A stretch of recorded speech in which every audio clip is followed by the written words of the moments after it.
வணக்கம். இந்த வீடியோவில் 22/6/2026 சற்று முன் புதிய அகவலைப்படி டிஏ உயர்வு நிலுவைத் தொகை வழங்கப்படுவது சார்ந்து அரசு ஊழியர்களுக்கு ஹாப்பி நியூஸ் குறித்து தகவல்கள் வெளிவந்துள்ளன. இதன் மூலம் யாரெல்லாம் பயன்பெற முடியும் என்பது சார்ந்து விவரங்களை பார்க்கலாம். அரசு ஊழியர்கள் மற்றும் ஓய்வூதியர்களுக்கு மிக முக்கியமான ஒரு நல்ல செய்தி வெளிவந்துள்ளது. நீண்ட காலமாக எதிர்பார்க்கப்பட்டு வந்த அகவலைப்படி உயர்வு மற்றும் நிலுவைத் தொகை வழங்கப்படுவது சார்ந்து ஜூன் மாதம் 22ஆம் தேதி முக்கிய அறிவிப்புகள் வெளிவரலாம் என்ற தகவல்கள் ஊழியர்கள் மத்தியில் பெரும் எதிர்பார்ப்பை ஏற்படுத்தியிருக்கிறது. குறிப்பாக மேற்கு வங்க மாநில அரசு ஊழியர்கள் மற்றும் ஓய்வூதியர்களுக்கு மிகுந்த மகிழ்ச்சியை கொடுத்துள்ளது. பல ஆண்டுகளாக அகவலைப்படி நிலுவைத் தொகையினை வழங்க வேண்டும் என்ற கோரிக்கையினை அரசு ஊழியர்கள் தொடர்ந்து வலியுறுத்தி வந்த நிலையில் தற்போது அதற்கான சாதகமான சூழல் உருவாகியுள்ளது.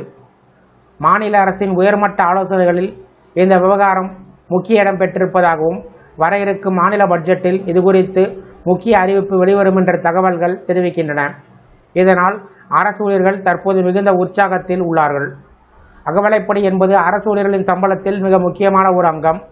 பணவீக்கம் அதிகரிக்கும் சூழலில் வாழ்க்கை செலவுகளை சமாளிக்க அரசு வழங்கும் கூடுதல் தொகையினை அகவலைப்படி. இந்த நிலையில் அகவலைப்படி வழங்கப்படுவது என்பது ஊழியர்களின் சட்டபூர்வ உரிமை என்று உச்சநீதிமன்றம் தெளிவுபடுத்தியிருந்தது குறிப்பிடத்தக்கது. அதன் அடிப்படையில் 2008 முதல் 2019 வரை அகவலைப்படி நிலுவைத் தொகையினை வழங்க நடவடிக்கை எடுக்க வேண்டும் என்று நீதிமன்றம் உத்தரவிட்டிருந்தது. இதனைத் தொடர்ந்து மாநில அரசு இந்த விவகாரத்தில் தீவிர கவனம் செலுத்தி வருகிறது. ஊழியர் சங்கத்தின் பிரதிநிதிகளுடன் நடைபெற்ற ஆலோசனைக் கூட்டத்தில் நீதிமன்ற உத்தரவை முழுமையாக அமல்படுத்துவதற்காக முதலமைச்சர் உறுதியளித்திருப்பதாக தகவல்கள் வெளியானது. மேலும் கடந்த சில ஆண்டுகளில் சுமார் 3 லட்சம் அரசு ஊழியர்கள் மற்றும் ஓய்வூதியர்களுக்கு நிலுவைத் தொகைகள் மற்றும் ஊதிய குழு பரிந்துரையின் அடிப்படையில் பணம் வழங்கப்பட்டிருப்பதாகவும் தெரிவிக்கப்பட்டுள்ளது. இருப்பினும் இன்னும் பல ஆயிரக்கணக்கான ஊழியர்கள் நிலுவைத் தொகைக்காக காத்திருக்கிறார்கள்.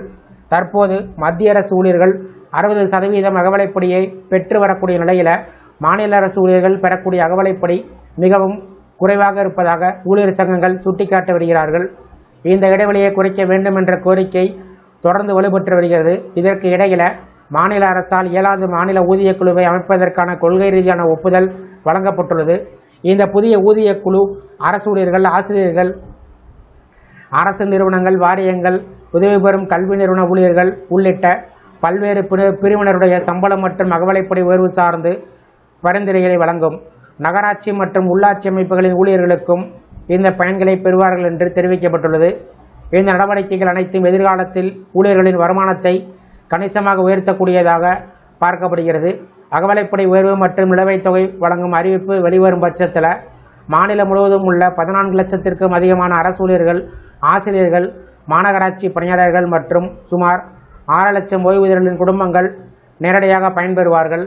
இதனால் அவர்களின் பொருளாதார நிலை மேம்படுவதுடன் அன்றாட வாழ்க்கை செலவுகள் சமாளிப்பதற்கு பெரும் உதவியாக இருக்கும். எனவே ஜூன் 22ஆம் தேதி தாக்கல் செய்யப்பட உள்ள பட்ஜெட்டை அரசு ஊழியர்கள் மிகுந்த ஆர்வத்துடன் எதிர்பார்த்து வருகிறார்கள். அன்றைய அறிவிப்பு அவர்களின் பல ஆண்டுகால கோரிக்கைகளுக்கு தீர்வு தருமா என்ற கேள்வி தற்போது அனைவரின் கவனத்தை ஈர்த்துள்ளது. இந்த வீடியோ குறித்த உங்களுடைய கருத்துக்களை கமெண்ட் செக்ஷனில் பதிவிடுங்க. இந்த வீடியோ பிடிச்சிருந்தா வீடியோக்கு ஒரு லைக் பண்ணுங்கள். இந்த வீடியோ அனைவருக்கும் ஷேர் பண்ணுங்கள். நன்றி.